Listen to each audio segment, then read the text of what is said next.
ഇതെന്താ ഞാൻ ചവിട്ടിയേ?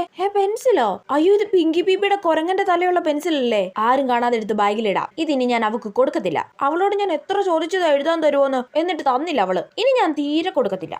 ഇനി മുതൽ എന്റെ ഹോംവർക്ക് ഈ മങ്കി പെൻസിൽ എഴുതൂലോ. ടിങ്ക ടിങ്ക ഓം ക്രീം മങ്കി പെൻസിൽ എന്റെ ഹോംവർക്ക് എഴുതൂ മോളെ. അയ്യോ, അമ്മ വരുന്നു, ഒളിപ്പിച്ചു വെക്കാം. എന്താടി നിന്റെ കയ്യില്? ഒന്നുമില്ല അമ്മേ. കൈ കാണിച്ചേ. ഒന്നുമില്ല അമ്മേ. കൈ കാണിക്കടി. ഏതാ ഈ പെൻസിൽ? നിന്റെ അല്ലല്ലോ. നിനക്ക് ഇത് എവിടുന്ന് കിട്ടി? ക്ലാസ്സിൽ നിന്ന് കിട്ടിയതാ അമ്മേ. ക്ലാസ്സിൽ നിന്ന് കിട്ടിയത് ക്ലാസ്സിൽ തന്നെ വെക്കണോന്ന് ഞാൻ പറഞ്ഞിട്ടില്ലേ? പറഞ്ഞിട്ടുണ്ട്. ആരുടെ ഒരു സാധനം എടുത്തോണ്ട് വരണമെന്ന് ഞാൻ പറഞ്ഞിട്ടില്ലേ? ഈ പെൻസിൽ നാളെ ക്ലാസ്സിൽ കൊണ്ട് വെക്കണം കേട്ടോ. നാളെ കൊണ്ട് വെക്കത്തില്ല നീ? കൊണ്ടുവെക്കാം അമ്മ. മിസ്, ആരുടെ ഒരു പെൻസിൽ വീണ് കിട്ടിയിട്ടുണ്ട്. ആണോ? ഇത് ആരുടെ ഈ പെൻസില്? മിസ്, അതെന്റെയാ. എല്ലാരും ഇതുപോൾക്ക് ഒരു ക്ലാപ്പ് കൊടുത്തേ. കളഞ്ഞു കിട്ടിയ സാധനങ്ങളെ എല്ലാവരും ഇതുപോലെ ഏൽപ്പിക്കണം കേട്ടോ. ഏൽപ്പിക്കാം മിസ്സേ. ഭാഗ്യം, ഞാൻ എടുത്തതെന്ന് ആരും അറിഞ്ഞിട്ടില്ല.